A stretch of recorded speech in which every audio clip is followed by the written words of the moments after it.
Pour la troisième fois, nous avons le plaisir de nous retrouver ici chez Jean-Pierre Auger, qui est sculpteur. Tout enfant, vous nous avez dit, vous avez été attiré par la création, le désir donc de fabriquer quelque chose, de faire quelque chose. Vous avez dit que c'était votre vocation. Alors, à quel moment vous êtes-vous intéressé d'une façon plus particulière aux vieux outils que nous voyons ici? Eh bien, mon père, après avoir travaillé une dizaine d'années, le bois d'olivier, dans ces immensités d'oliviers abandonnés, qui était le décor de mon enfance, si vous voulez. J'ai trouvé dans les formes des branches des attitudes extraordinaires, des attitudes de danseurs, d'oiseaux, de personnages ou d'animaux que je sculptais. Mais la ligne conductrice était déjà établie, si vous voulez, par les veines de l'arbre et tout ça. Alors, je mettais en scène ces objets à partir de formes de branches d'olivier, des choses décoratives, des choses, et puis des sculptures déjà. Mais au bout d'une dizaine d'années, il me semblait retomber un peu trop souvent sur des formes semblables. Et cette répétition ne me lassait pas, mais j'avais envie d'autre chose, j'avais envie que mon imaginaire se déploie absolument. Et alors, les vieux outils qui étaient là autour de la maison familiale et qui ont servi à mes ancêtres, outils vénérables s'il en est, mais qui n'étaient plus utilisés parce que les choses ont évolué, on ne se servait plus des mêmes outils. Mais ces vieux outils m'ont parlé, m'ont inspiré quelque chose de particulier. Et chacun d'eux, dans sa forme d'origine, m'a plu, m'a séduit. Et alors, partant d'une forme simple, j'ai imaginé tout un monde de personnages et d'animaux aussi, dans ce monde figuratif que je privilégie. Donc c'est une question d'abord de regard, si je comprends bien. Ce regard, c'est une manière de penser qui m'est personnelle, si vous voulez. C'est de voir dans un objet quelconque, dans n'importe quelle forme qui tombe dans mes mains, le parti que je peux en tirer. Et ce que je peux lui faire dire au travers du travail que j'y apporte, bien sûr, pour vous le présenter au mieux. Mais c'est cette base, ce bel outil qui a été forgé par quelqu'un pour quelqu'un d'autre, cette forme simple qui me parle et que j'essaye de faire vivre une autre vie.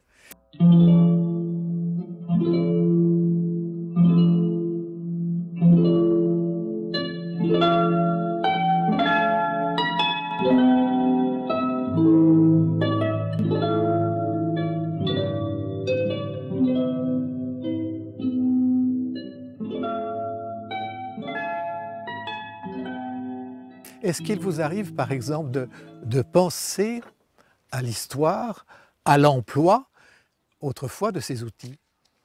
Tout à fait, mais cela m'a appris, si vous voulez, la manière dont on se servait d'un outil.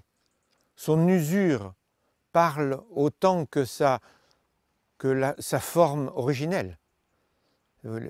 L'usure d'un outil, le manche de l'outil, tout ça parle du travail de ceux qui, pendant toute une vie, et même plusieurs générations, ont utilisé le même outil. Et ça, c'est remarquable. J'ai trouvé des choses merveilleuses que je vous montrerai peut-être tout à l'heure. Des outils usés, transformés par le travail qu'ils ont permis de faire. Donc c'est tout un patrimoine. C'est énorme, énorme. J'ai trouvé des pièces extraordinaires. Et je me suis rendu compte que plus l'outil était beau, et plus il avait été efficace, si vous voulez. Son poids, son centre de gravité, si vous voulez, lui conférait déjà des qualités extraordinaires qui n'étaient pas prévues pour des notions esthétiques, mais pour une efficacité, si vous voulez. Mais l'homme a inventé des choses extraordinaires pour essayer de se faciliter la vie, pour essayer de survivre, pour essayer de vivre. Voilà. Et ça, c'est toute l'ingéniosité de l'homme qui est présente au travers de vieux outils aussi simples que des outils aratoires. Parce que, fils de paysan et paysan, je suis parti de ces outils de campagne d'abord, Et puis les choses ont évolué parce que je suis allé en chercher partout à la ferraille où je suis allé. Alors j'ai trouvé des outils qui sont d'autres corps de métier, d'autres origines si vous voulez, mais qui tous ont porté cette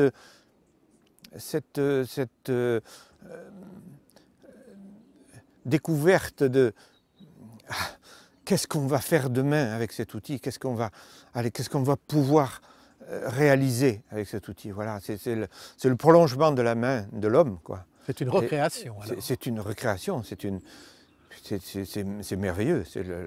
L'ingéniosité de l'homme se lie dans ces outils.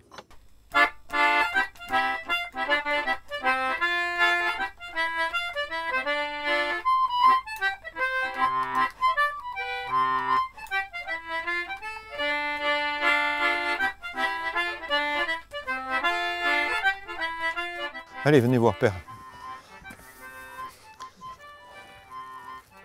Regardez, une clé à molette.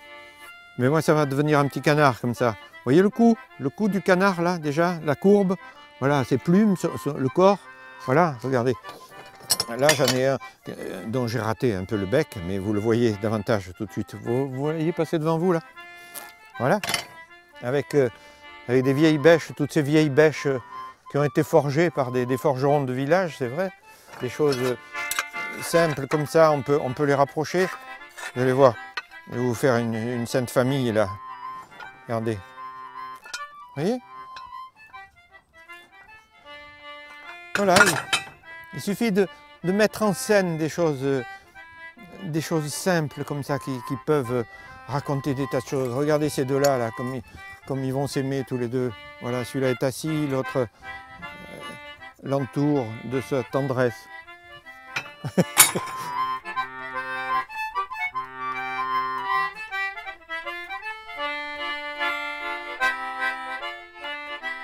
Et voilà, ça c'est la pièce qui est la plus représentative de mon art et qui a été considérée comme vraiment ce qui me représente réellement, parce que la pauvreté de moyens employés, 2 crochets identiques, le premier anneau de ce crochet de levage et 2 boulets d'acier, voilà, 2 boulets de broyeur qui deviennent les têtes de ces personnages qui s'enlacent, et la force de l'amour est exprimée, je l'espère, par cet ensemble-là.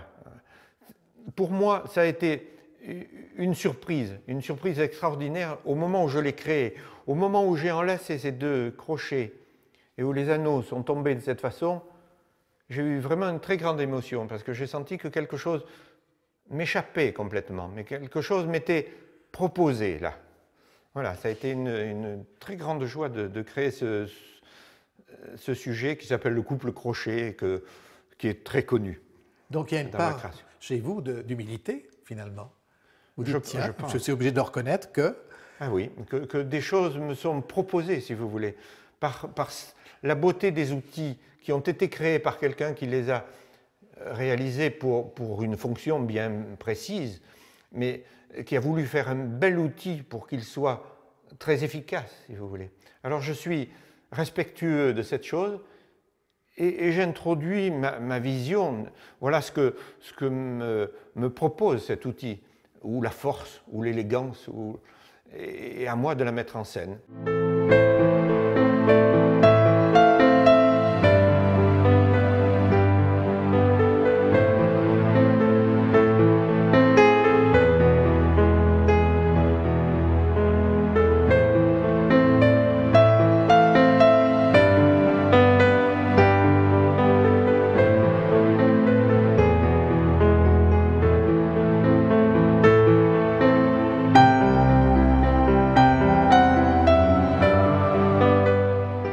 Là, ça va devenir soit des oiseaux, c'est une encre marine. Mais regardez comme c'est joli cette forme. Ça sera le dos d'un oiseau qui est en train de picorer quelque chose, ou alors un grand insecte. Je vais mettre des grandes antennes là-dessus, des pattes autour, et ça sera une espèce de sauterelle. Voilà.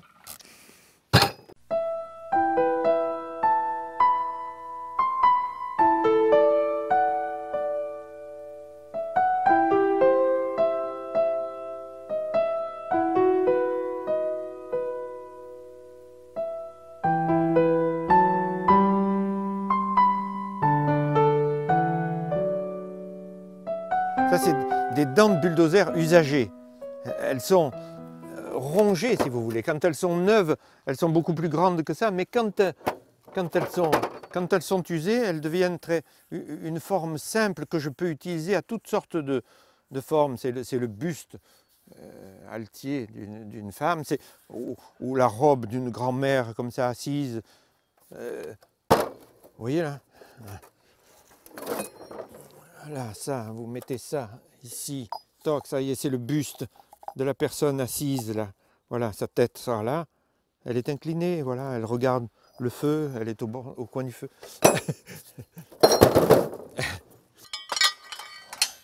Regardez, père, le bel outil, une hache aussi extraordinaire que celle-là. Une hache qui servait à équarrir les poutres, si vous voulez, à lisser les parties parallèles de chaque côté. Mais c'est rare de trouver un bel élément comme ça, mais je vais vous montrer qu'en rapprochant notre instrument, ça y est, vous avez ce personnage qui passe devant vous. Voilà. Il suffisait de rapprocher deux éléments. Ça, c'est un coussin de rancher. C'était sur le côté des charrettes, comme ça, pour tenir les ridelles. Mais tout de suite, ça crée le volume d'une coiffe. Voilà, il y a les nattes qui partent et sa poitrine avantageuse, là. On m'a fait un beau compliment. On m'a dit, elle est belle et elle le sait. Monsieur Augier, encore quelques œuvres, non seulement qu'on a le plaisir de voir, de contempler, mais également de toucher. Ah, c'est un beau compliment que vous faites à un sculpteur. Je permets de toucher. Et si j'ai attiré votre geste, je suis très touché par cette démarche que vous faites à la rencontre de ma sculpture.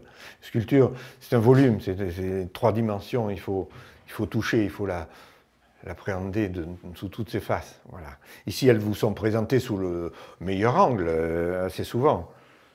Voilà. Surtout quand je recherche une aussi grande simplicité, si vous voulez, il y a un angle qui parle davantage. Voilà, cette adoratrice que je viens de créer cette année, et qui vient de rentrer dans la collection, je l'ai faite avec 2 sortes de grandes herminettes, là. Mais c'est pour évoquer cette attitude priante avec très peu de choses. Voilà. Mais c'est une attitude que vous avez souvent vous-même et que vous exprimez en plus. Ma grande école, c'est la nature, si vous voulez, que j'observe. Des attitudes aussi que je remarque. Voilà. Et c'est comme ça que j'ai commencé à créer, en m'émerveillant devant la nature. Aussi bien, j'aime représenter les animaux, vous en voyez, la naissance d'une antilope, celle-ci, des dauphins ensemble, et puis des attitudes humaines aussi, le mouvement, comme vous l'avez vu la plupart du temps, cette jeune mère qui amène ses enfants à l'école. Voilà, des tas de choses qui m'inspirent et qui m'émerveillent. Et voilà, la vie est belle si on sait la regarder sous ces angles aussi divers. Et voilà, j'essaye de représenter au milieu de la diversité de tous les thèmes que je vous présente, tout mon émerveillement devant le monde qui nous entoure. Vous êtes un homme d'action de grâce. Je crois que je vis dans la grâce, si vous voulez, qui m'est faite de ces quelques dons qui m'ont été donnés. J'essaye, au travers de ces dons, de présenter ce que j'aime, ce que je crois.